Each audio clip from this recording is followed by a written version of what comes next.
What's up, manga fans, and welcome back to another review of Bleach. This week's chapter 657, God of Thunder 2. So it seems we get a late Christmas present from the manga stream staff, and I'm very grateful to them. So thank you for translating this chapter. And I'm really glad because it was an enjoyable chapter today. I feel like it had a good balance between action and, the typical Bleach humor that we get in the series. And as I said, it all mixed well. It doesn't seem like anything was out of place, long drawn out, or just like the typical fast pace where nothing really happened. It felt like quite a bit happened in this chapter. Now, I think one of the things I'm happy about, and I can say I can let go of, was my kind of annoyance with the way Ichigo was treated last chapter. I can clearly see that Kubo did that more for shock factor to just show, oh crap, Ichigo's down. Like he's one of the strongest, and he got taken out off screen by that ability. Also, showcasing that this battle is not for him. He clearly doesn't want him involved in this and he wants him to move on. This battle is going to be for Yoruichi Yushiro. And if I'm correct, predicting most likely Urahara if he arrives later. So another thing I'm happy about is he's actually up already, and he doesn't seem too affected by the ability, the death dealing that Askin used on him before. And as I've always been happy about is his maturity is really high in this arc. It's much better than it was, in the early days of Bleach where he would probably have stayed behind because he wants to protect. He said to Yoruichi, alright, watch your back, we'll go and handle this on you handle this and we'll go ahead. So that's good to see.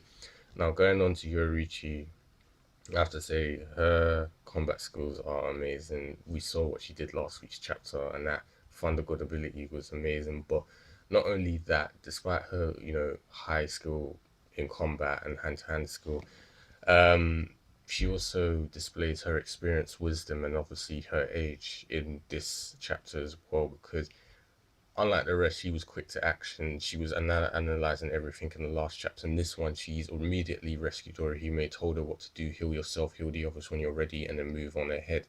I'll deal with this on my own. And it's enjoyable to see that because sometimes, you just see the good guys in Bleach where they kind of reveal too much or, leave themselves open for the villain. Yoruichi is one of those characters that doesn't do that. She just likes to get the job done. The only way she would be um, taken out is if obviously the plot deems that Kubo will write it that way. And not only that, despite her serious side, I love the relationship she has with Yusho. She has that typical uncaring, older, sarcastic sister where she would pretend to be like, oh, you're just a bratty little brother. And it was funny when Yusho actually arrived and he was claiming to come to her rescue, and she just kind of lit up as like, you come and rescue me. It's like, oh, I forgot how much stronger you've become over the short amount of time we've seen each other. So she was being sarcastic, and that was literally gone over Yusho's head. He had no idea what she was talking about, and he literally took it as a sincere gesture. So yeah, that was hilarious. As I said, the sibling kind of relationship they have, which is funny. But despite this, she obviously cares for him because she even went as far to commend him on his powerful use of Shunko, despite only being taught it by her recently.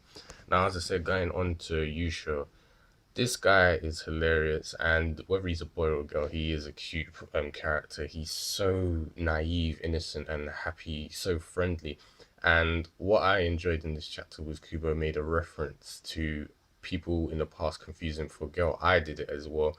We have him basically have Askin make a comment on like, oh, just because you're a girl, don't think I won't, attack you with my bow, even if you're coming up with your fist. And it's funny because he even has to say, I'm a boy. So that pretty much clarifies it for anyone who is still confused. Now, as I said with Yoruichi, he has a typical, sister brother relationship, older sister, younger brother. And he loves his older sister so much that he idolizes her. But don't see I'd say he's naive innocence as like a weakness.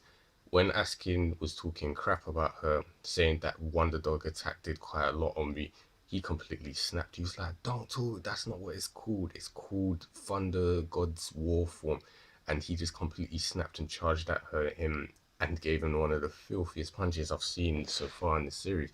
And it was just so funny to see this innocent, cheerful boy go from that to one, it's like literally 0 to 100 in an instant. And Askin was taking him too lightly, and then when he got that, you might as well say, one slammed right in his nose, he was like, "How could you have this much power?"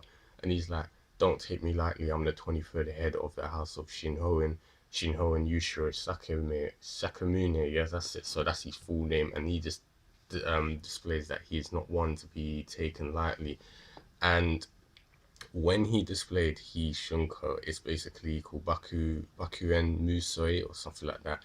It's unparalleled combustion. It's literally, as the title says, it's an explosion. And I always assumed that Shunka was just a thunder electrical ability, but it seems like you can use different elements of it, and or maybe it was just, because electricity can make things explode. That's what it was. It was just an explosive electrical attack. Either way, it was deadly. And these moments are what make me wish that Bleach had, its anime again, because that attack was just brilliant. And as I said, just to see Yusha display his techniques was amazing. And even as Yoriji said, despite you only learning this recently, you've done really well to improve this and make it powerful. So going on to the person who's taken the brunt of all the punches and attacks, Askin and his death dealing. That ability is so damn powerful. It seems like it's going to be quite hard to kill him, but I have a feeling that his own ability is going to be his undoing. I feel like Kubo's hinting at a lot. He's already basically consumed Yorichi and Yusho's lethal Ryatsu. No, Reishi, sorry. And he's basically saying that you can't kill me with it now. So whether he's going to use the poison bath against them or something worse is up for debate. We'll have to see what he's going to do. But he did state before that he can only consume so much before he has to basically let his stomach settle. So either he's going to get poisoned himself, or maybe he'll consume too much and die from that.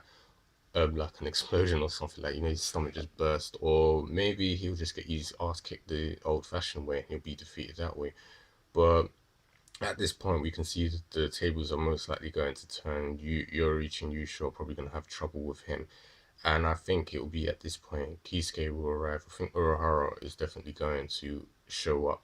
It's already been hinted that he's clearly not with, the Shinigami group that's against Jared. He wasn't shown at all.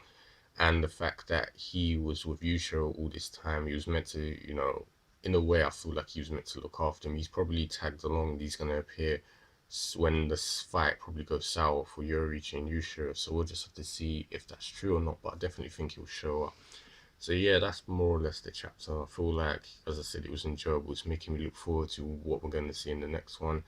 And I just hope it's as action-packed and funny as what we got today. So if you guys enjoyed this chapter, you know the usual. Let me know what you think in the comment box below. And I'll speak to you guys next time. Enjoy the rest of your Christmas and have a happy new year.